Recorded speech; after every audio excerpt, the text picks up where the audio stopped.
The Earth's climate is in a precarious position right now. The risk of the worst scientific predictions about climate change occurring by far outweigh the rewards of inaction.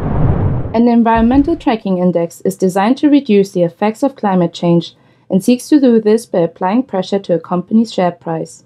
But how? Stock markets all around the world have indexes made up of their main listed companies. In a normal index like the FTSE 100 in the UK or the S&P 500 in the US, companies are ranked according to their market size. This means when money is invested through an index, it is spread across the diverse range of companies making up your chosen index. Most people assume that to be ethical or green, you have to follow one of the specialist indexes, which include and exclude certain companies based on their environmental or social credentials.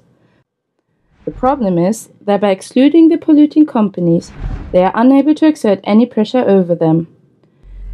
It is also an unattractive option for the majority of investors wishing to spread their investment risk across a broad range of companies. An environmental tracking index overcomes this problem by including all the companies in the market and giving each one a carbon ranking based on their absolute emissions.